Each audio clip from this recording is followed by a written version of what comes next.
Boa noite. Agora sim. Muito bem. Eu quero dar as boas-vindas a vocês. Muito obrigada por participar conosco da nossa Semana Santa de forma virtual. Vocês atenderam o nosso convite de vir até aqui hoje à noite de forma presencial. Então, muito obrigada e sejam muito bem-vindos também. Nós queremos te relembrar, durante todas as nossas noites, tiveram palavras-chave aparecendo no rodapé, você que estava assistindo conosco, e nós já queremos avisar que você que tem todas as 5 palavras, nos procure para nós anotarmos o seu nome e nós prepararmos os brindes, que o nosso grande sorteio vai ser no domingo à noite. Então, nos procure você que anotou todas as palavras. E nós agradecemos mais uma vez você que veio aqui conosco para nós adorarmos o nome do nosso Deus, nós ouvirmos mais uma mensagem com o Augusto José.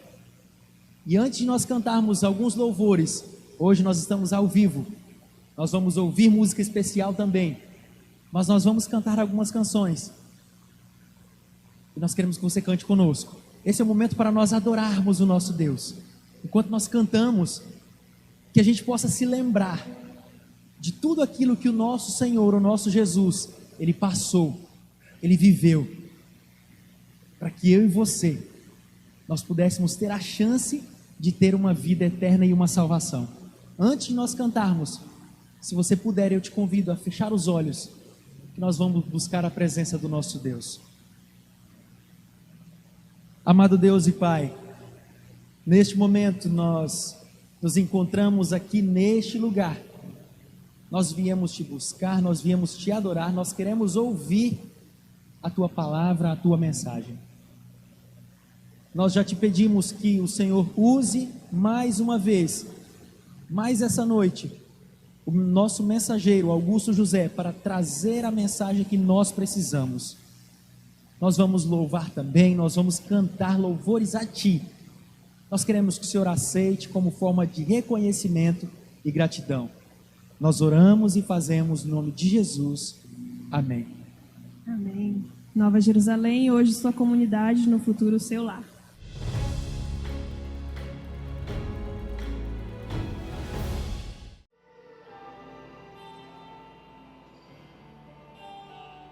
O céu ficou silente quando a cruz se ergueu ali. Dizem que choveu, se é verdade eu não sei. Acho que milhões de anjos choraram com o Senhor. Parece que foi chuva para todos nós. Estavam os anjos prontos para o tirar da cruz. Bastava apenas vir a ordem de Deus. Porque me abandonaste, Cristo então pergunta ao Pai. Os céus contemplam a cena com muita dor. Não sei como anjos choram, mas eu sei.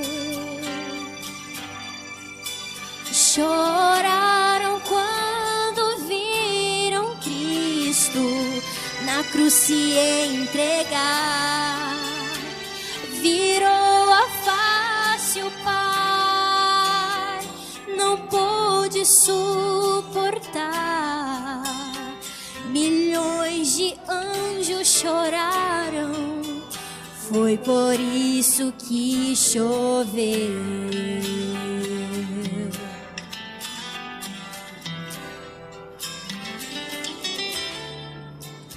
Quando o sol se escondeu e tudo escureceu,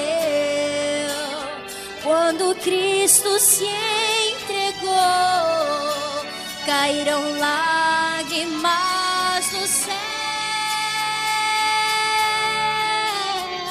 Não sei como anjos choram, mas eu sei. Choraram quando viram Cristo na cruz se entregar. Virou a face o Pai, não pôde suportar. Milhões de anjos choraram, foi por isso que choveu. Milhões de anjos choraram, foi por isso que choveu.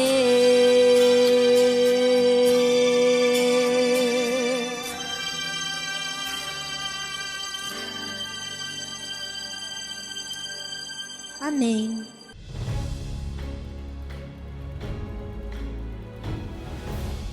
Tudo bem com vocês?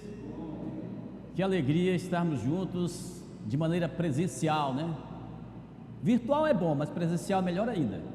Então é bem legal estar olhando para vocês aqui, cada rostinho, esse encontro aqui mais próximo, bom demais. Louvado seja Deus. Não sei vocês, mas estou gostando muito dessa experiência de estarmos juntos durante essa semana. E você que está em casa também nos acompanhando, neste sábado tem mais e domingo também tem mais. Mas domingo vai ser o nosso último dia já dessa série Jesus Venceu. E eu espero que tanto vocês que estão aqui no auditório, quanto você que está em casa aí também, tenha gostado, tenha tirado lições preciosas para a sua vida, ok? Esse é o nosso objetivo. Que Deus nos abençoe, certo? Vamos elevar uma prece ao nosso Deus, então, vamos levar uma prece. Você que pode se ajoelhar, ajoelhe. Você que quer ficar em pé, fique em pé. Eu vou permanecer em pé aqui, tá certo? E vamos agradecer a Deus por esse dia, agradecer a Deus por esse momento especial de estarmos juntos nessa noite. Muito obrigado, bom Pai, por esse momento especial aqui, de maneira presencial, nessa série Jesus Venceu. Que essa vitória tua, Senhor, também seja nossa vitória. Nós pedimos em teu nome, amém. Amém? Glória a Deus.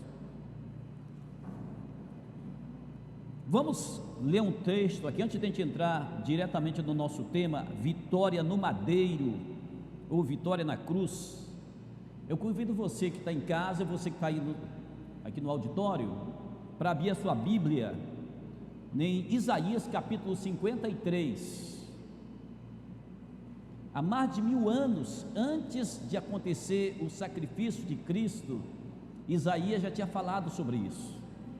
E é bom que você atente que as profecias de Deus não falham, a palavra de Deus não falha. Tudo que Deus falou a respeito do Messias se cumpriu, e o próprio Cristo dizia, ó, isso aqui tem que acontecer para que se cumpra a palavra, para que se cumpra a profecia.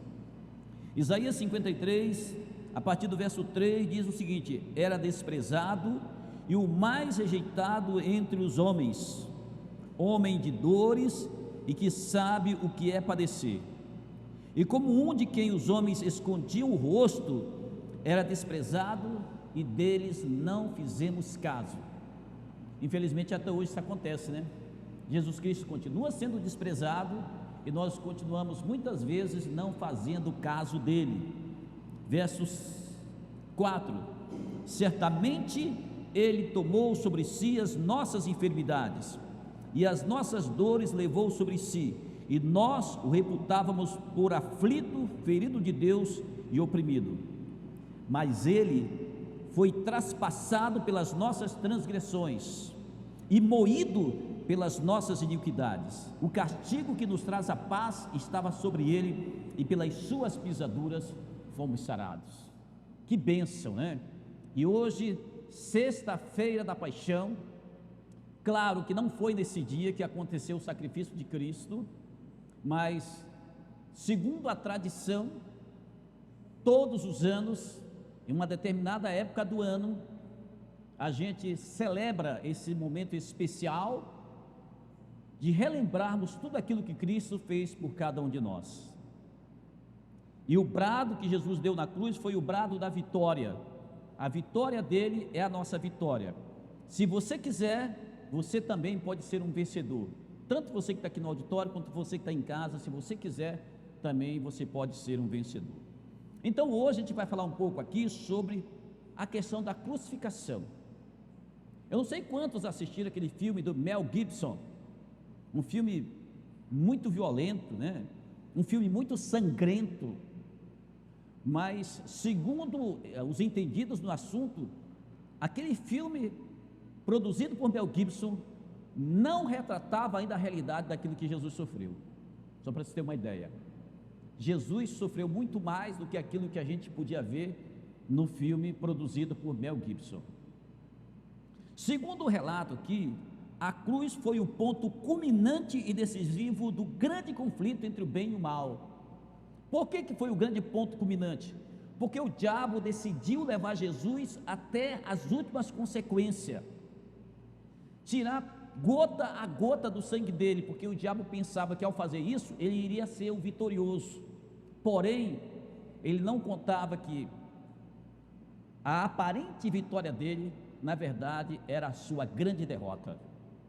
E Jesus o venceu. No Calvário, Jesus deu a vitória para todos nós. Ele foi numa prova definitiva. Ele não podia falhar, e ele não falhou. Ele foi até as últimas consequências por nós. Se ele falhasse um segundo sequer, se for que fosse, mesmo nos últimos instantes, estaria tudo perdido para nós. Não haveria a menor chance de vitória para cada um de nós. E eu não sei quanto de vocês que estão aqui no auditório, e nem você que está aí em casa nos acompanhando, eu não sei quanto de vocês já se sentiram derrotados, ou quanto de vocês já precisaram de alguém num momento tão especial, tão crucial da sua vida, precisou de alguém que lhe estendesse a mão, te tirasse do buraco, te desse um alívio, te desse a vitória. Pois foi isso que Deus fez por cada um de nós. Ele fez isso para nos dar a vitória. O preço de nossa redenção exigia apenas o derramamento de sangue, não tinha outro jeito. A lei de Deus requer isso, ela é perfeita, ela é a transcrição do caráter de Deus, e todo aquele que peca é digno de morte. A Bíblia diz que o salário do pecado é a morte, mas o dom gratuito de Deus é a vida eterna em Cristo Jesus. Então, pelo pecado, pela condição de pecador, todos nós estamos perdidos, mas Deus, através de Jesus Cristo, Ele nos deu a vitória. Glória a Deus por isso, que Ele nos deu a vitória. Não há palavras que possam descrever tão horrível ato que é a morte de cruz. Uma angústia sem medida tomou conta do Filho de Deus, e há quem diga que o sofrimento dele foi mais intenso pela angústia que ele sofreu por conta da separação do Pai, pelo peso do pecado do mundo inteiro que estava sobre ele, do que mesmo pelo sofrimento que ele havia passado, pela angústia física. A angústia espiritual, a angústia mental foi muito maior do que a angústia física que ele sofreu, muito embora a gente não consiga entender todo o sofrimento que ele passou.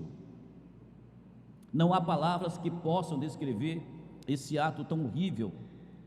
Segundo Zugby, Frederick Zugby, médico legista e investigador criminal, ele se dedicou a estudar anatomicamente os efeitos da crucificação sobre o corpo de Jesus.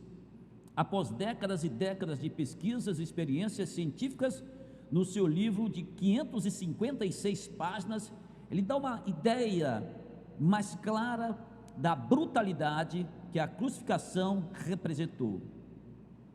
Ela era um método de tortura comum no século XVI a.C., e entre os romanos também se tornou algo comum.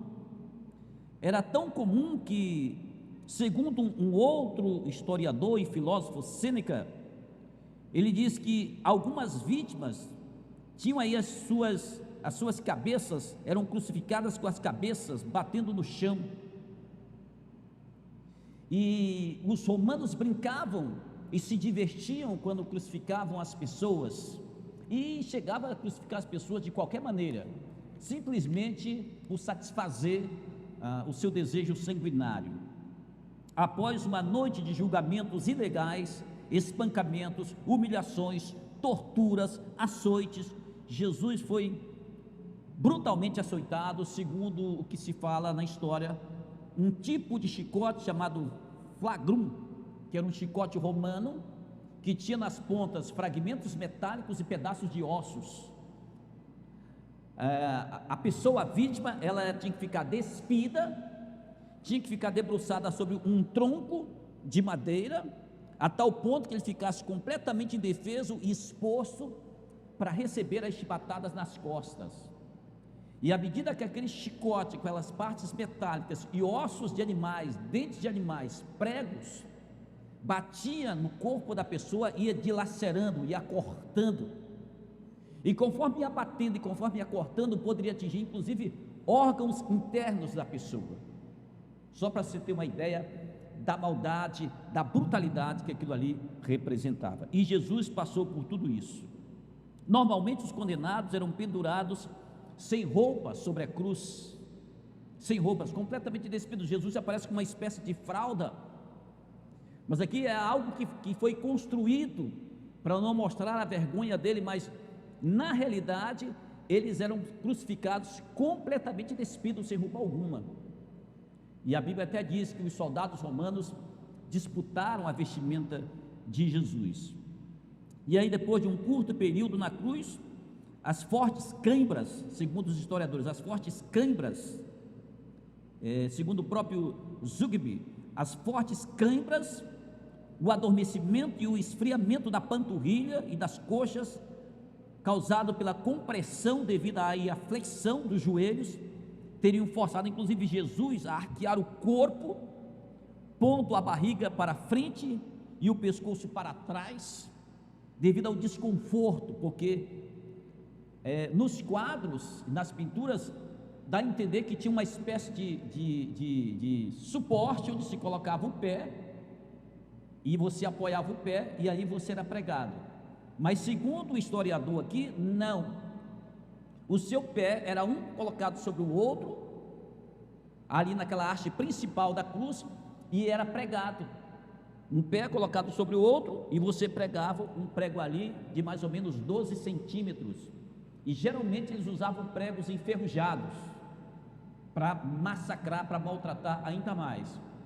Então, com as pernas pregadas naquela haste, não tinha como você ficar com as pernas esticadas, da maneira que era pregado os seus pés, e o seu corpo ficava flexionado, com o braço ali na cruz, e as pernas meio que curvadas, e os seus músculos iam esticando, as feridas iam doendo cada vez mais, ia esquentando, e você ia ficando sufocado. E nisso aí, segundo aí a própria Bíblia, diz o seguinte: Cristo nos resgatou da maldição da lei, fazendo-se Ele próprio maldição em nosso lugar, porque a lei de Deus exigia a morte, pena de morte. Não tem outra solução para resolver o problema do pecado. A gente não tem noção, mas é a morte, não tinha outro jeito. Ou Jesus morria, ou nós estaríamos perdidos. Gálatas 3,13. Cristo nos resgatou da maldição do pecado. Um outro ponto importante que os historiadores colocam aqui também, que Jesus Cristo diz aqui o seguinte: Deus meu, por que me desamparaste? Isso aqui foi o grande brado que dividiu ali o grande conflito entre o bem e o mal, que foi o brado da vitória.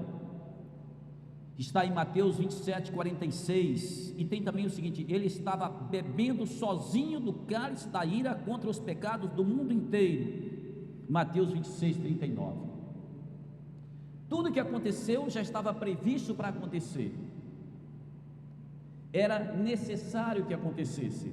se quisesse que nós fôssemos salvos, ele tinha que ir até o fim. Jesus se identificou com o pecado a tal ponto que imaginou que o Pai o estava rejeitando para sempre, e essa era a maior angústia de Jesus, pensar que o Pai o estava rejeitando para sempre.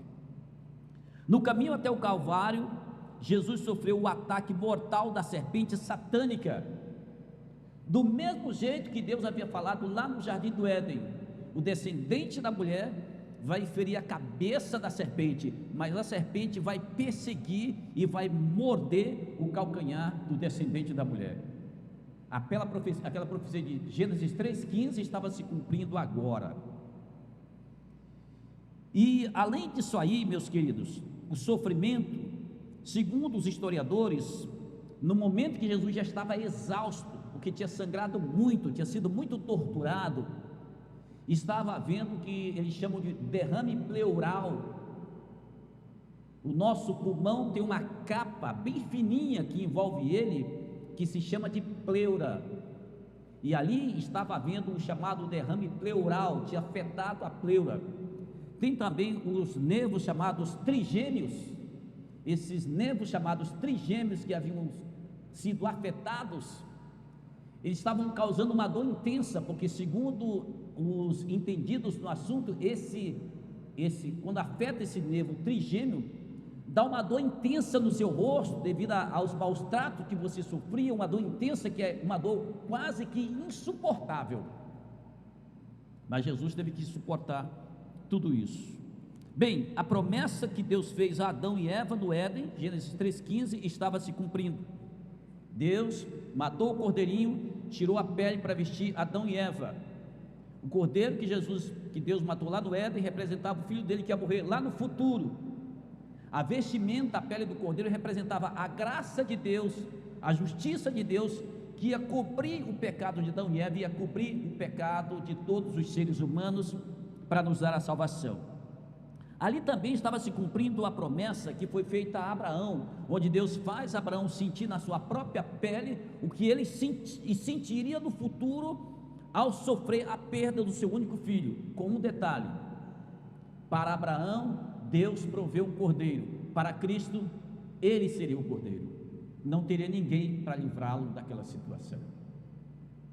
O mesmo cordeiro que representava aquele que foi morto, ou aqueles que foram mortos para o livramento de Israel da escravidão do Egito, representava tanto o livramento da escravidão do Egito, como representava o livramento do ser humano da escravidão do pecado, e por isso tinha que colocar o sangue do cordeiro nas portas. Cada um de nós aqui, se não tivermos o sangue do cordeiro conosco, nós estaremos perdidos.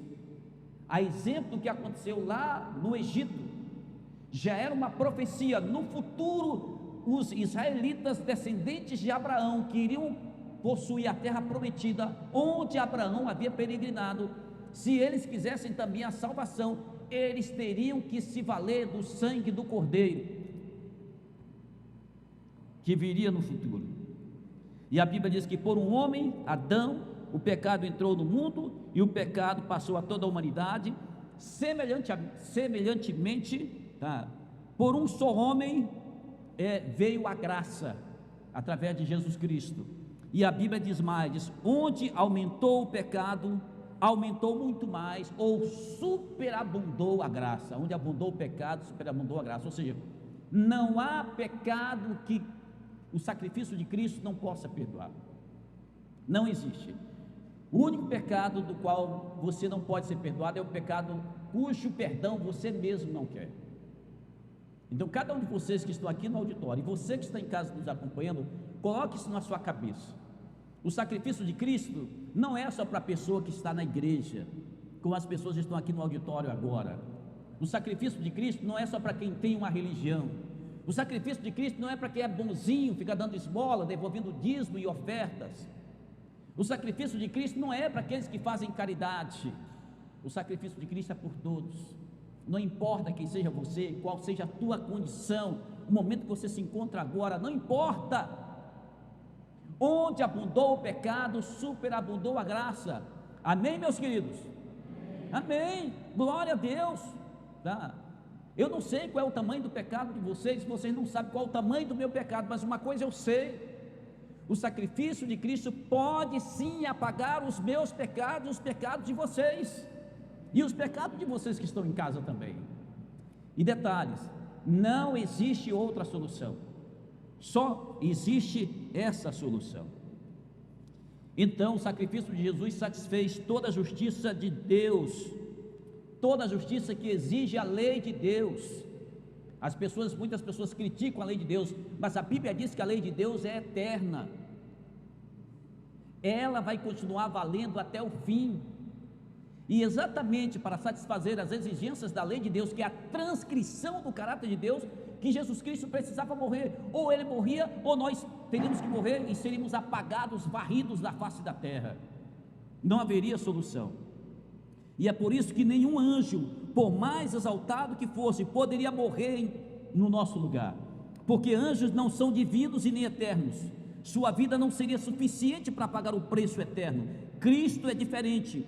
Ele sim tem a vida, Ele é a vida, diz a Bíblia, Ele é a própria vida. Ele não terceirizou o plano da salvação, Ele decidiu que iria executar esse plano e foi até o fim. A Bíblia diz que Ele foi humilhado até a morte, morte de cruz.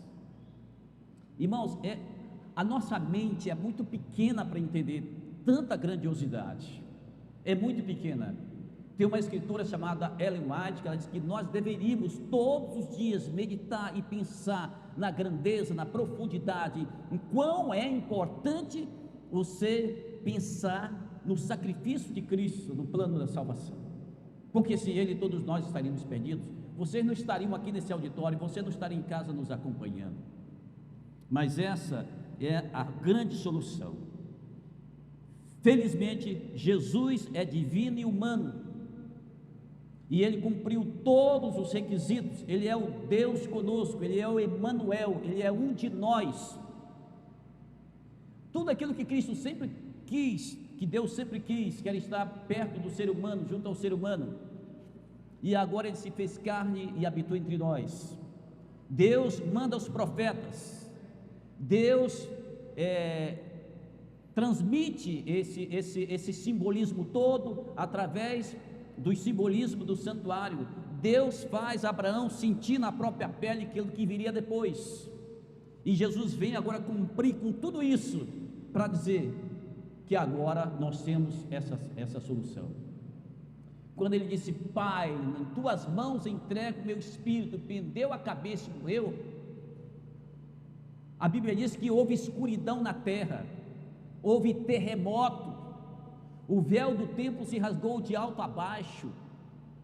Ali estava sendo dito: olha, não precisa mais sacrificar cordeiro, o verdadeiro cordeiro, aquele que foi prometido desde o Éden, está morrendo agora. Era como se Deus estivesse dizendo também o seguinte: olha, agora sim temos solução, o mundo não está perdido, o diabo não venceu, a cabeça da serpente está sendo esmagada, ele mordeu o calcanhar do descendente da mulher, levou ele até as últimas consequências, até a morte, fez de tudo que ele podia fazer para que Cristo desistisse, mas Cristo não desistiu. E quando Cristo deu o brado, aquele brado não foi um brado de agonia, não foi um brado de desespero, mas foi um brado de vitória. Ele disse: Pai, está consumado. Tudo aquilo que nós planejamos, eu estou cumprindo agora. A vitória está concretizada. A partir de agora, todo ser humano que quiser se apossar da justiça de Deus, ele pode ser salvo. Amém? Todos podem ser salvos, todos aqueles que quiserem podem ser salvos. Que maravilha, irmãos. Era o brado da vitória. Finalizando aqui, meus queridos, Jesus não desistiu de você. Jesus não desistiu de você. Jesus não desistiu de mim. Jesus não desistiu de mim. Agora fica uma pergunta: e você vai desistir dele? Se você soubesse que alguém tivesse lutado tanto por você, o que você faria? Eu não sei se é naquele livro Conhecer Jesus é Tudo, que o pastor Bulhão conta a história de um rapaz num internato que amava uma moça, e a moça estava prestes a sair do internato porque não tinha condições de pagar mais as mensalidades, e aquele rapaz, sem que ela soubesse, se esforça, deixa até de estudar, junta todas as suas economias e trabalha para pagar os estudos daquela moça, porque ele amava aquela moça. E quando ele se declarou para ela, que ela deu um fora nele, alguém chegou para ela e disse o seguinte: olha, você sabe por que você está aqui? Você sabe por que você não saiu aqui do internato? Você sabe por que você não teve a sua matrícula cancelada? Por quê? Porque foi ele quem se sacrificou, passou o ano sem estudar para manter você aqui na escola. E sabe por que ele fez tudo isso por você? Porque ele ama você. Quando essa moça ficou sabendo disso, ela não teve uma outra atitude a não ser procurar aquele rapaz e se jogar nos braços dele. E depois perguntaram para ela: mas como assim? O cara é o mais feio, você é a mais bonita, você é a moça mais linda, ele é o mais feio, e você vai ficar com o mais feio? E ela respondeu: como poderia eu não amar quem me ama tanto? Como você que está em casa poderia não amar quem te ama tanto? Como nós que estamos aqui no auditório poderíamos não amar quem nos ama tanto? Nunca ninguém foi até as últimas consequências por cada um de nós. Nunca ninguém demonstrou tanto amor como Cristo demonstrou e continua demonstrando, porque a obra de salvação não terminou na cruz, continua. Mas qual é a nossa resposta? Vamos continuar indiferente, caminhando rumo à perdição, à desgraça, à maldição? Ou abriremos o nosso coração para que Ele possa atuar com a sua graça e transformar a nossa vida, para que o plano de Deus da eternidade se cumpra na vida de cada um de nós? Ninguém pode responder por ninguém, cada um responde por si mesmo. Mas nessa noite, eu gostaria de pedir a você que está em casa e a vocês que estão aqui no auditório: hoje é a sexta-feira da paixão, celebramos o momento em que Cristo deu o brado da vitória, foi até as últimas consequências, disse: Pai, está consumado. Pai, eu venci. Pai, eu cumpri. Pai, nós vencemos, nós concluímos, fizemos tudo como deveria ser feito. A partir de agora tem solução para a raça humana. O homem não está abandonado, o homem não está perdido. Demonstramos todo o nosso amor por eles. O diabo não tem poder sobre aquele que reivindicar o sacrifício e a graça de Jesus Cristo. Agora a escolha é de cada um de nós. Eu espero fazer a melhor escolha, e eu espero que vocês que estão aqui, você que está em casa, que estão em casa, também façam a melhor escolha, e que Deus nos abençoe. Amém.